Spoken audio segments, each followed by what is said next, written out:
Diabetes ಮತ್ತೆ pre diabetes ಇದೆರಡರ ಮಧ್ಯೆ ವ್ಯತ್ಯಾಸ ಇದೆಯಾ? ನಮಸ್ಕಾರ, ನಾನು Parimala Jaggesh, the founder and director of ಅಲಾಮಿರಾಟ್ ನ್ಯೂಟ್ರಿಷನ್. ಈ ಪ್ರಶ್ನೆ ಬಹಳ ಕಾಮನ್ ಪ್ರಶ್ನೆ ಆಗ್ಬಿಟ್ಟಿದೆ. ಯಾಕಂದರೆ ಮುಂಚೆ 40-45 ವರ್ಷಗಳ ನಂತರ ಡಯಾಬಿಟೀಸ್ ಅಂತ ಬರ್ತಾ ಇದ್ದಿದ್ದು ಯಂಗ್ಸ್ಟರ್ಸ್. ಈಗೊಂದು ಕಾಲ್ ಬಂತು, ಕೇವಲ ಶೀಸ್ ಜಸ್ಟ್ 28 ಇಯರ್ಸ್, ಅವ್ರ ಥೈರಾಯ್ಡ್ ಇದೆಯಾ ಅಂತ ಚೆಕ್ ಮಾಡಕ್ಕೆ ಹೋದಾಗ ನೋಡಿದ್ರೆ ಎಲ್ಲ ಟೆಸ್ಟ್ಗಳ ಜೊತೆಗೆ ಅವರ HbA1c ಸ್ವಲ್ಪ ಹೈ ಇದೆ, ಆಲ್ಮೋಸ್ಟ್ 6.8 ಇದೆ. ಆ್ಯಂಡ್ ಶೀ ಈಸ್ ಲೈಕ್, ನಾನು ಡಯಾಬಿಟಿಕಾ? ಫುಲ್ ಟೆನ್ಷನ್ ಆಗಿಬಿಟ್ಟು ಕಾಲ್ ಮಾಡಿದ್ರು. So I was just explaining to her. ಅವ್ರಿಗೇನು ಎಕ್ಸ್ಪ್ಲೇನ್ ಮಾಡೋದು ನಿಮ್ಮ ಜೊತೆನೂ ಹಂಚ್ಕೋತಾ ಇದ್ದೀನಿ. ಐ ಆಮ್ ಶ್ಯೂರ್ ನಿಮ್ಮಲ್ಲೂ ಈ ಪ್ರಶ್ನೆ ಇತ್ತು ಅಂದರೆ ಐ ಹೋಪ್ ಒಂದು ಕ್ಲಾರಿಟಿ ಸಿಗತ್ತೆ ಅಂತ. ಮೊದಲನೇದಾಗಿ, ಪ್ರೀ ಡಯಾಬಿಟೀಸ್ ಅಂದರೆ ಏನು ಅಂದರೆ, ನಿಮ್ಮ ರೇಂಜ್, ನಿಮ್ಮ ದೇಹದಲ್ಲಿ ಬ್ಲಡ್ ಶುಗರ್ ರೇಂಜ್ ಇನ್ನು ಡಯಾಬಿಟಿಕ್ಗೆ ಹೋಗಿಲ್ಲ, ಬಟ್ ಬಹಳ ಬೇಗ ಆ ಡೈರೆಕ್ಷನಲ್ಲಿ ಹೋಗ್ತಾ ಇದೆ.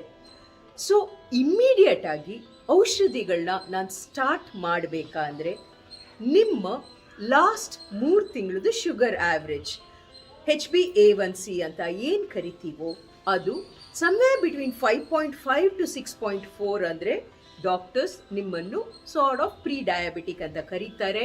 ಆ್ಯಂಡ್ ಇದರ ಜೊತೆಗೆ ಲೈಫ್ ಸ್ಟೈಲ್ ಮಾಡಿಫಿಕೇಶನ್ ಮಾಡಿಕೊಂಡ್ರೆ ನೀವು ಈ ಪ್ರಪಂಚದಲ್ಲಿ ಸ್ಟ್ಯಾಟಿಸ್ಟಿಕ್ಸ್ ಪ್ರಕಾರ 30% ಪ್ರೀ ಡಯಾಬಿಟಿಕ್ ಅವರು ಡಯಾಬಿಟೀಸ್ ಆಗ್ದಂಗೆ ಪ್ರಿವೆಂಟ್ ಮಾಡೋಷ್ಟು ನಿಮ್ಮ ಕೈಯಲ್ಲೇ ಇದೆ ಆ ಚಾಯ್ಸಸ್.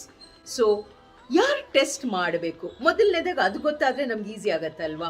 ಇವತ್ತಿನ ವಿಡಿಯೋ ನಿಮ್ಮ 5 ಪಾಯಿಂಟರ್ ಕೊಡ್ತೀನಿ. ಇದರಲ್ಲಿ ನಿಮಗೆ ಯಾವುದಾದ್ರೂ ಇತ್ತು ಅಂದರೆ ರಿಸ್ಕ್ ಫ್ಯಾಕ್ಟರ್ಸ್ ಅಂತ ಏನು ಕರಿತೀವಿ, ನೀವು ಟೆಸ್ಟ್ ಮಾಡ್ಕೊಳ್ಳೋದು ಒಳ್ಳೆಯದು. ಸೊ ಮೊದಲನೇ ರಿಸ್ಕ್ ಫ್ಯಾಕ್ಟರ್, ಫ್ಯಾಮಿಲಿ ಹಿಸ್ಟ್ರಿ. ನಿಮ್ಮ ತಂದೆ ತಾಯಿ, ಬ್ರದರ್ಸ್, ಸಿಸ್ಟರ್ಸ್ ಇವರಲ್ಲಿ ಯಾರಿಗಾದರೂ ಅರ್ಲಿ ಏಜು ಅಥವಾ ಜನರಲ್ ಆಗಿ ಡಯಾಬಿಟೀಸ್ ಇರೋ ಒಂದು ಸಾಧ್ಯತೆಗಳಿದೆ ಅಂದರೆ, ಫ್ಯಾಮಿಲಿ ಹಿಸ್ಟ್ರಿಯಲ್ಲಿ ಇದೆ ಅಂದರೆ, ನೀವು 30 ಇಯರ್ಸ್ ಮೇಲೆ ಅಬವ್ ಆದರೆ ಟೆಸ್ಟ್ ಮಾಡ್ಕೊಳ್ಳಿ. ಎರಡನೇದು, overweight. Big chances to become pre diabetic ಇದೆ, ಅದಕ್ಕೆ ಚೆಕ್ ಮಾಡಬೇಕು. ಮೂರನೇದು, ಸ್ಟ್ರೆಸ್ಫುಲ್ ಜಾಬ್. ತುಂಬ ಸ್ಟ್ರೆಸ್ಫುಲ್ ಜಾಬ್ ಇತ್ತು ಅಂದರೆ ನೀವು ಮೆಂಟಲಿ ಸ್ಟ್ರೈನ್ ಇರ್ತೀರಾ, ಆದರೆ ಫಿಸಿಕಲ್ ಆ್ಯಕ್ಟಿವಿಟಿ ಮಾಡೋಕ್ಕೆ ನನ್ನ ಟೈಮ್ ಇಲ್ಲ ಮೇಡಮ್, ವಾರದಲ್ಲಿ ಅಮ್ಮಮ್ಮ ಅಂದರೆ ನಾನು ಒಂದು 2 ಸರಿನೋ 3 ಸರಿನೋ ಒಂದು 15-20 ನಿಮಿಷ ವಾಕಿಂಗ್ ಹೋದರೆ ದೊಡ್ಡ ವಿಚಾರ. ಫಿಸಿಕಲಾಗಿ ನಾವು ಆ್ಯಕ್ಟಿವ್ ಇಲ್ಲ ಅಂದರೆ ನೀವು ಅದಕ್ಕೆ ಒಂದು ರಿಸ್ಕ್ ಫ್ಯಾಕ್ಟರು. ಸೊ ಅದನ್ನು ಚೆಕ್ ಮಾಡಬೇಕು. ನಾಲ್ಕನೇದು, ಒಂದು ವೇಳೆ ಹೈಪರ್ ಟೆನ್ಷನ್ ಇತ್ತು ಅಂದರೆ ಪ್ಲೀಸ್ ಹ್ಯಾವ್ ಅ ಚೆಕ್. ನಿಮ್ಮ ಡಯಾಬಿಟೀಸ್ ಮೇಲೆ ಒಂದು ಕಣ್ಣು, ಒಂದು ನಿಗಾ ಇಡಲೇಬೇಕು. ಆ್ಯಂಡ್ ಹೆಣ್ಮಕ್ಳು, ಒಂದು ವೇಳೆ ನಿಮ್ಮ ಫಸ್ಟ್ ಪ್ರೆಗ್ನೆನ್ಸಿಯಲ್ಲಿ ಜೆಸ್ಟೇಷನಲ್ ಡಯಾಬಿಟಿಕ್ ಆಗಿದ್ದರೆ ನಿಮ್ಮ ಡಾಕ್ಟ್ರ್ ಜೊತೆಗೆ ಕೀಪ್ ಇನ್ ಟಚ್. ಒಂದು 6 ಮಂತ್ಸ್ಗೊಂದ್ಸರಿ ಒಂದು HbA1c ಟೆಸ್ಟ್ ಮಾಡಿ.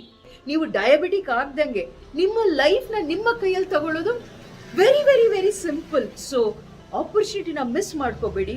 ಒಂದು ಡಯಾಬಿಟಿಕ್ ಆದಾಗ ಆಗುವಂಥ ಕಾಂಪ್ಲಿಕೇಶನ್ಸ್, ನಾನಾ ಥರದ ಕಾಂಪ್ಲಿಕೇಶನ್ಸ್, ಎಲ್ಲ ಆರ್ಗನ್ಸು ಡ್ಯಾಮೇಜ್ ಆಗುತ್ತೆ. ಅದಕ್ಕಿಂತ ಮುಂಚೆ ಪ್ರೀ ಆಕ್ಟಿವ್ ಆಗಿ ಏನು ಮಾಡಬೇಕು ಅಂತ ಡಿಸೈಡ್ ಮಾಡೋದು ಬಹಳ ಸುಲಭ ಅಲ್ವಾ?